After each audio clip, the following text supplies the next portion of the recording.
Welcome to this special weLearn episode of In the Know. I'm Mark Ray. Today we're going to show you the best technology-based stories from the last year. So what exactly is weLearn? Well, weLearn is Vancouver Public Schools' initiative to put technology in the hands of teachers and students. It's important for kids to use the kinds of tools that they'll be working with throughout their lives, so that when they graduate, they'll be as prepared as possible for 21st century careers. For teachers, weLearn means having the most up-to-date techniques and equipment to effectively teach their students. You're going to see a lot of these tools over the next half hour. Our first story is also one of our most inspirational. Students with special needs at Houck Elementary School are communicating in a whole new way thanks to technology that you and I might take for granted. Now they're progressing at a much quicker rate than we ever saw in the last 6 years that I've been doing this. Because most of the students at Houck Elementary's Structured Communication Center are nonverbal, getting through can be a challenge. But using iPads and software called Proloquo to Go, kids can not only listen to their teachers, now they can also respond. And it's an amazing feeling to see a kid who felt that way and we didn't know, and they were having tantrums and hurting themselves, and then now they're able to communicate it to us, and we don't have those tantrums anymore. Once the frustration of not being understood is taken away, teachers and students can focus on lessons, not behavior. Well, a lot of our kids are nonverbal, so they can't tell us the month or the day of the week, so they can use the iPad to show us. Today is Wednesday. The software also works for students who are verbal but need a little extra help. Thursday. Nice job. Thank you. We say, this is a table, and the kids are supposed to say, this is a table. Well, some of them will say, this a table, or a table, and they won't use all of those words that they need to make an articulate sentence. So once they heard the iPad say it, two of our kids, it took 2 days of them hearing it on the iPad, and now they say, this is a table. They don't leave out any of those other words. The iPad interface blends learning styles so children who absorb information differently can all understand the same lesson. Kids can read, hear, and touch the words. The iPad interface also makes learning more engaging, which extends work sessions and boosts productivity in class. There's lights behind it, there's a lot more motivation behind it, there's sound effects that make it super exciting when they get the right answer. It's very reinforcing. Even though the iPads have only been in the classroom for a few months, teachers say they're already seeing results. And the things that they're doing this year, I would have never guessed last year. So the progress and the amount of potential that's there is just mind-blowing. It's very exciting. Houck Elementary teacher Melissa Cantwell was responsible for writing the grant that brought this technology to her school and others throughout the school district. Devices like iPads are getting wider use in an innovative program to boost learning for traditional students, but it's not just limited to iPads. So in the face of conflicts of neighbors, Brigham Young decided to abandon Navo and establish... Zoe Clute is sharing information with her classmates, but she's not reading it out of a book. It's an iPad, and she discovered the material online. Students in Matt Greco's class in Alki Middle School are in the BYOD program, or Bring Your Own Device. iPads, smartphones, laptops, that students can have instant information at their fingertips. When the teacher feels it's appropriate, students pull out their devices. Aaron Newman uses his laptop to take notes. I found that I've had the skill to be able to quickly change back from each screen or the presentation that's going on, and I can take notes on it. Connecting to the school's wireless internet network, the students also conduct research. The internet resources aren't replacing textbooks or library books, they're enhancing them. And so the internet's a really useful resource for that, because I can research anything I want to in class and still be paying attention.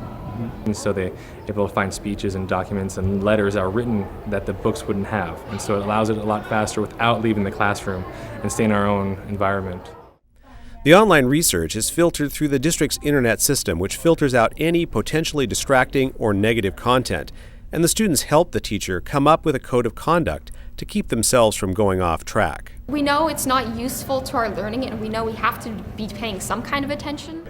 Of course, not every student has a smart device, so Mr. Greco makes desktop computers available in his classroom. But he says the students don't often have use for them. There's been more of a camaraderie in the classroom, using things and saying, I have this student may not, and they can use that together. Basically, anybody that has a device, people will migrate to it, and they do that in their social lives too. When somebody has their new iPad or anything, people come and look at it and want to play with it and that kind of stuff. And so it works really well in the classroom too, because somebody will have information and want to share it. The sharing of information makes the lessons move quickly and keeps kids engaged. I think it's really a great privilege, and I think most schools should have it. Last year, the BYOD pilot was a success at Alki, Columbia River, and Skyview. The district plans to expand the program this year.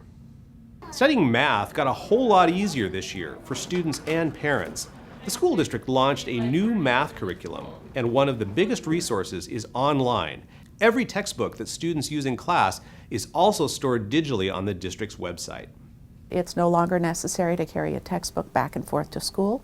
And one of the things I'm most excited about is that both programs include tutorials by master teachers that are digital, so that if I want to go home and hear the lesson again, I can actually see it taught by a master teacher. The new curriculum also gives teachers firmer, more uniform standards and peer support to support instruction. To get access to the online resources, just ask your child's teacher. Since the 1950s, we've seen the concept of video phones in science fiction, and now, with services like Skype, it's a reality. In fact, I'm using Skype to talk to you right now. At Chinook Elementary, third graders are using it to learn.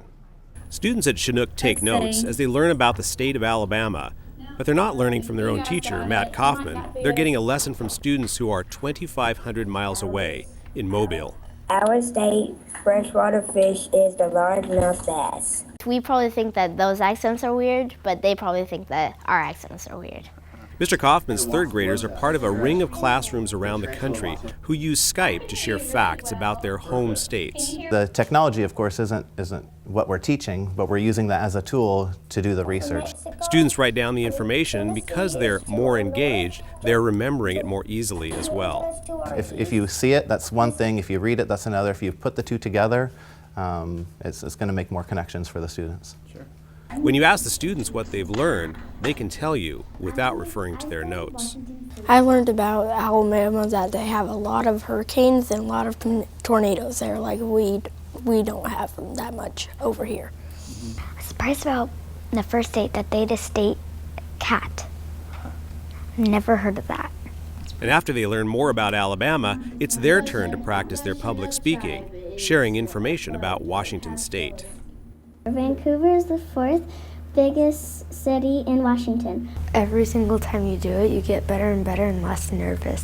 All right. Say bye. Bye. Thank you. After Skyping with several states, the students use their newfound knowledge to prepare video presentations on a particular state. They take turns in front of a green screen and behind the camera to demonstrate what they've learned. Hi, my name is Paige, and if you like corn and farming, you have to come to Iowa. The kids get just a love for learning. The kids come up to me, when can we do our state reports? Are we doing our state reports today? When's our next Skype session? And it's just evident that they're falling in love with research, with learning, and the students are engaged. So now that the video phone idea in science fiction is here, who knows what's next? Maybe next year we'll bring you a story about food pills or those futuristic silver jumpsuits. Maybe even jetpacks. Let's hope so. One of the best ways to witness this groundbreaking classroom technology happens every fall. The weLearn Technology Showcase gathers dozens of students and teachers to demonstrate what they're doing in class. Last year, the event moved to Skyview High School. Nick Vole brings us a recap of the action. In more than 50 exhibits, teachers and students demonstrated how they're using iPods, iPads, laptops, software, even robots to prepare for careers. We want to make strategic investments that really get at the kind of transformative experiences for kids that really positively impact student learning in profound ways. Spectators saw software that helps monitor salmon populations, how students use multimedia production to boost communication skills, and a bevy of handheld devices that personalize learning. So if you spend any time out in these booths with kids, you get a real sense that kids are absolutely thrilled and motivated to have access to these kinds of resources. The official head count at the door for the night was 460 people. If you count all of the teachers and students who helped with presentations, that number rises to more than 700.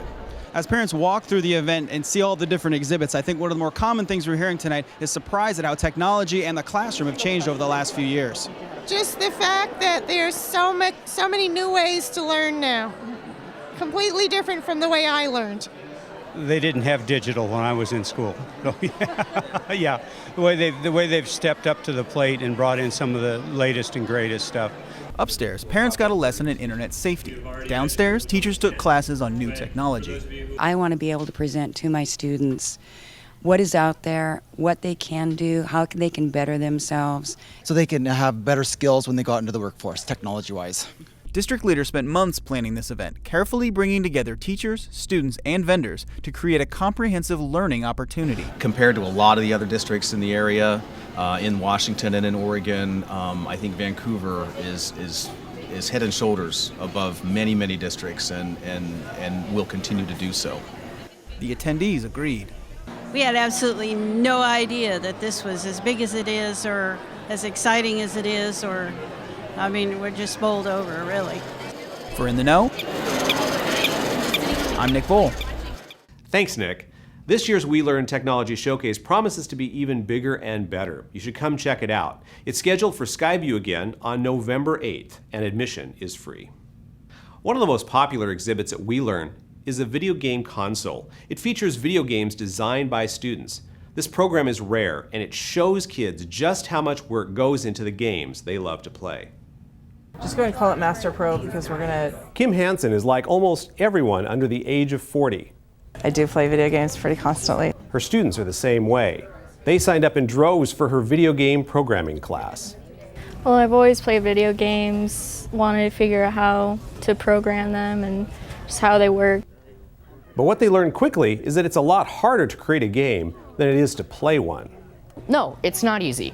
There's a lot of struggles that go into making video games. They use special software, digital art techniques, a lot of math, and the programming language C++.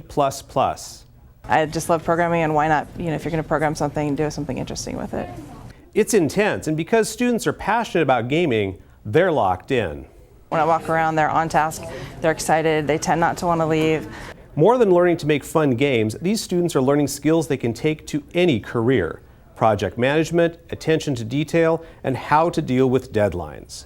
You have to really narrow down what you want to do, and that's difficult because there's so many things that you can and want to do that have to get cut because you just don't have the time. After they learn the basics, they get to design their own game. And so that final product is kind of a really cool goal to work towards. So it's really cool seeing what they come up with for their custom games. Ms. Hansen tells us that students who sometimes struggle in their other classes get good grades in hers. It's an important reminder that some kids just need to find out what they're passionate about and find success in school. For many students, music is their passion. At Vancouver School of Arts and Academics, the Recording Arts program gives kids an outlet for their creative impulses. And I also created... This is the first ever showcase event for the Recording Arts program at VSAA. We thought we'd do something a little different this year and put it all out in front of the whole student body and celebrate our geekiness in front of everybody. The entire student body gathers in the Durst Theater to see and hear as students put on multimedia presentations to explain just how they created their projects. Kids that have great ideas, they can turn it into a tangible product. To improve his knowledge of how sound works, senior Eric Henriksen ditched digital equipment in favor of analog. Not being able to fix mistakes after the fact, which you can easily do with software, meant that Eric had to do things exactly right. I like the technical stuff. I like to work with setting up mics, making sure everything sounds good, solving problems and stuff like that. But Eric also understands how digital production works, and that's the goal of the program, to prepare students for the job market. The opportunities for kids that have good skills and kids that know how to use the software and actually know a lot about audio theory too, they're needed. They're really needed. Much of this equipment comes to VSAA as the result of grants. One of the newest and coolest new items was a gift from Leslie Durst. Matthew Heisch is rocking out on the air piano. Basically, it's what's called a MIDI device, kind of like a synthesizer, but instead of using piano keys, uses infrared sensors to detect where your hands are to trigger the MIDI notes, which then you can plug into any system and have sound. Matthew may well be the greatest air piano player in the nation. Not that he has that much competition. There are 22 of them made in the world, 19 sold, 2 in the United States, and we're the only high school to have one. The company that makes the air piano doesn't even sell them in the United States. A staff member had to drive all the way to British Columbia to pick it up. Students know how lucky they are to have these tools at their fingertips. It's great to get like an experience. It's just a lot of time to fool around and do what you want to do. I love it. I think it's a great opportunity for kids like us to be given the opportunity to work in this field.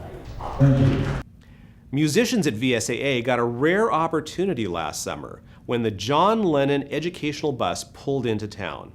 The guys who run the bus give students a one-day boot camp in music and video production. In the span of one day, musicians wrote and recorded an original song.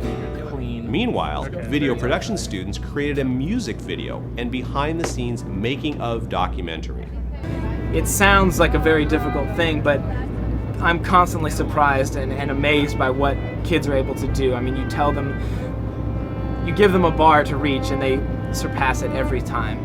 On top of giving students access to professional guidance and equipment, it also gives them an important opportunity. Growth and being able to collaborate well with other people and just having a really good relationship with other musicians my age. The bus travels all over the country throughout the year. While musicians use speakers to play their work, teachers in Vancouver public schools are using microphones and speakers for a simpler purpose. It's been a big help to students and teachers. In second grade classrooms at Roosevelt Elementary, students and teachers have no trouble being heard. That's because they're using classroom amplification systems. They're basically just a couple of wireless microphones connected to a speaker. I know this doesn't sound fancy or complicated, and that's why it's so successful. It's simple, and it makes a difference in classrooms, and that's why teachers are embracing this technology. And I was nervous about using it, so I didn't. And then the principal came in and said, you know, you have the equipment, why don't you give it a try? So I stuck it on, and it is, honestly, it's totally changed my life. From a teacher's perspective, it means no more yelling or games to get students' attention. A frustration level comes up as you raise your voice, and you know, you use some of the other techniques of clapping and envoy techniques and whatnot, but just having this, I'm much calmer even by the end of the day. The system removes not only stress, but a physical side effect of teaching. Because I mean, I remember as a child, all of my teachers, their voices were gone by October. That would never happen if they had this, because you're never raising your voice. You're never straining your vocal cords. For students, it means always being able to follow the lesson. The teacher's voice is heard from anywhere in the room. So even if I'm standing in the far corner, the child that's in the opposite corner hears me. Never mind does it keep everyone's blood pressure down, but the kids hear everything I say. And I just think that makes a world of difference. Sit down. I think that somebody is mean. During group activities, students share the microphone, so every voice is heard, something the kids appreciate. I think it's better with a microphone because some people can't talk that hard. If when somebody talks like soft or something, they can't talk like loud, so they can use the microphone. The classroom amplification systems are in many but not all classrooms across the district. But as the price comes down, expect to see more of them in the coming years. Using technology for, say, math or English makes a lot of sense, but PE? Let's take a look. Get ready, start. The students in Paul Blastic's PE class are taking a fitness test. Today's test is the first of 3 spread out over the term. The scores go into a program called FitnessGram. You have an online account and weekly log your activities and send it in. FitnessGram is used by teachers all over Vancouver Public Schools. The software doesn't just keep tabs on the kids to prove they're working out, it actually charts their progress in 4 fitness areas. Some students just want to bench or just work on muscle strength when they're looking at not having flexibility.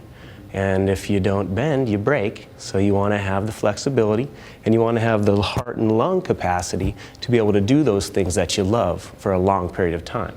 For Mr. Blastic, that's what it boils down to, teaching kids how to keep themselves fit, and not just because they're in PE class. We're looking for, healthy, active lifestyles for a long period of time throughout life. To get there, students can tailor their workouts to their own needs and interests. So now this is the students' way of being able to individualize their own fitness plan, because everybody's going to be different. I like the freedom in choosing what you can do for your activity, and I just find it like something cool. When they enter their scores in FitnessGram, they get numbers and charts that show what's working and what's not. And they can see improvement or they can see themselves going under, and they need to figure out how to go up. The program and Mr. Blastic can offer different exercises to address weaknesses, which are now easy to identify using FitnessGram. Fitness is a complex concept. We need all the tools to help us teach that complex concept. The FitnessGram software is web-based and is used by a number of districts across the country. While most kids take it easy over the summer, a group of smart young ladies make the most of their time, as Chad Young reports. Instead of watching TV or playing video games, they're building robots. Thinking back when I was in middle school, it's like, oh, gee, I couldn't have done this. Sarah Ashback is a member of Skyview High School's robotics team. She's also a student in the school's SMT program. But at the girls' robotics camp, Sarah is an instructor, and she appreciates the opportunity she's helping provide these campers. A lot of girls are super interested, which makes me kind of happy. Like when I was in middle school, I did robotics in middle school and elementary school, and everyone's like, oh, you nerd. But then these people are like, oh, this is so much fun. Changing perceptions about who can do science is just one part of the plan. I'm not sure that it's necessarily gender specific, but I do think that you need a variety of different people looking at a problem to be able to solve it in probably the best way. The main focus, of course, is showing kids how science and engineering can solve real-world problems. In school we use math all the time, but I like applying it to actually building activities like this. In this exercise, they're building an arm out of dowels and other household objects. Well, we're trying to connect it all to actually pick up some objects, and so it's powered by the water. We're learning how water pressure can be used to move parts, and so that's the mechanics part of robotics. Just like in the workplace, these students have to work together and stay focused. Yeah, it's pretty challenging. I mean, you have to pay close attention to the directions, and you have to be pretty precise with what you're doing, otherwise it won't really work. The girls say the no boys allowed camp environment is helping them stay on task. I know from my experience, the boys in my class, they're the rowdy ones, so they kind of distract us, and it seems a lot more concentrated. When they go back to class, and eventually into a job, they'll have to share the workload with the boys. But for now, I asked them, what about next year? Would you like to have another all-girls camp, or would you like to mix with boys? And they were all girls. The camp was sponsored by Vancouver Public Schools and the Skyview Stormbots robotics team. We're just about out of time, but you can see a whole lot more programming from Vancouver Public Schools on our YouTube page. It's youtube.com/VanSDTV. That includes In the Know, our Emmy-nominated show Science, and a lot more. And check us out on Facebook and Twitter.